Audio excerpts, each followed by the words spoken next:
as soon as we touched down on the helicopters, we were taking fire.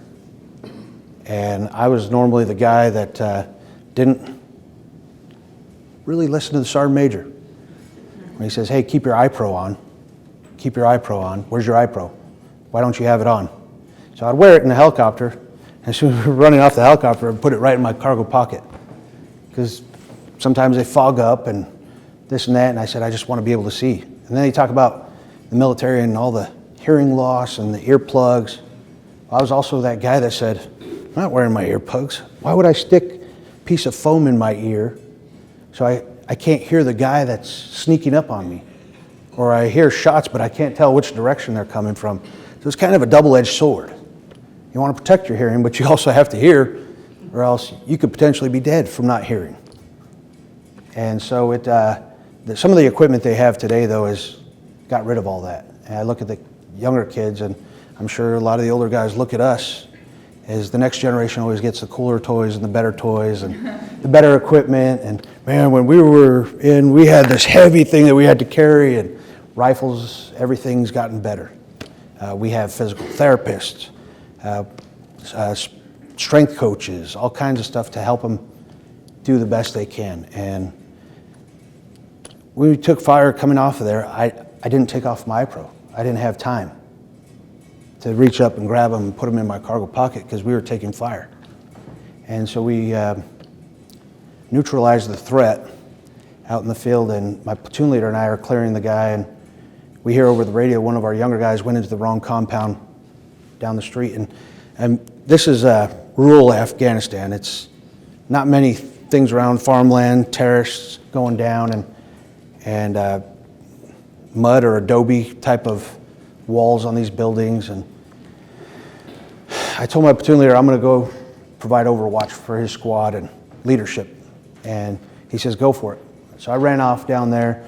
By the time I caught up with him and his squad, they had already breached into the compound. And this compound is probably about 18, 20-foot walls.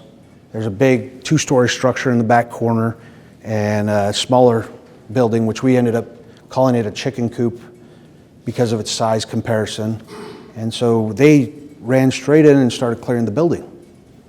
Well, I was the last guy in, and I was kind of like, okay, they had already committed, so I stayed in the doorway of the building. I said, give me another guy, and my concern was, we got to clear this courtyard. We don't know what else is in here. We don't know what's in that smaller building right next to us. And so as soon as I got a tap on my shoulder, I knew I had a guy with me. It was PFC Robinson, and as we started to move toward that building, 2 guys popped up to our left, probably about 15 feet away, and just started spraying with AK-47s. I got struck in my left thigh, kind of did the deer buck thing and kept running.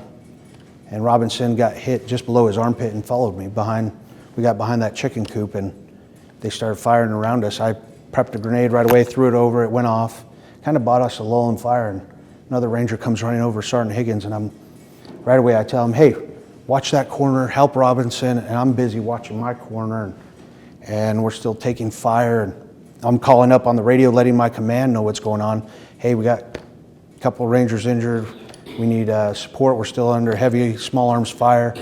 And at that point my legs started to hurt a little bit, so I kind of got down, and this building wasn't much wider than the stage, maybe a couple more feet. And we hear a blast. And the 2 guys look over at me and they're like, what the heck was that? And I said, they're throwing grenades. Keep your heads down, keep watching those corners. And I'm watching my corner, watching them, staying on the radio. And one of my checks to go look back and check on them, a grenade had come over the building, I guess, because it was sitting right behind them and it wasn't there before. And I reached over and I grabbed it. And as I went to throw it, I opened my hand to release it and it exploded. Completely took the hand off at the wrist. It's kind of cool, I could show you with this prosthetic, but it was like somebody had just taken a circular saw and cut it off. The radius and the ulna were poking up 1/4 of an inch, and the skin was hanging over, and it was pretty bad, but I sat up and I looked at it, and it was oozing, but it wasn't spraying in the air like in the movies. And so that's what was going through my mind is, why isn't this spraying in the air? It's kind kind of weird what goes through your thoughts, but I realized I got to take care of this. Grabbed a tourniquet, tied it off, stopped it from bleeding. Immediately checked on my other guys, and they both got minor shrapnel. But Robinson, we found out later, it hit his side plate. It's about a quarter inch away from going over his side plate, and it would have hit his heart, his lungs, all his major vital organs, and probably killed him. And so once we assessed ourselves, we had a first sergeant come running toward us, and he comes over and grabs me by my kit, and he's trying to pick me up and pull me away. He said, "Sergeant Petry, let's go." And I said, "No." I pushed his arm away. I was like, "You're not taking me anywhere till you kill those SOBs behind the building that are shooting at us still." And he saw that I was coherent. I had already started doing self-aid, and he says, "Okay, we'll come back for you." And so that's basically the best thing he could have done, is go stop the volume of fire that we were taking. Because my big fear was they were going to come around the corners and finish us off.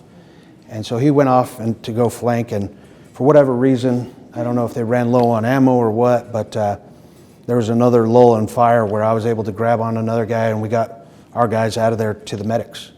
We get to the medics, and I'm looking around, there's blood all over the floor, and one of our docs comes running up to me, and I'm laughing because he had the funniest voice, and we always gave him a hard time, but comes up, "Sergeant Petry, we need to take a look at you." And I said, "I'm good. I already got a tourniquet on. This helped those guys." He said, "We got people helping those guys. We need to take a look at your legs." And I looked down, and my pants are soaked in blood all the way through to my boots.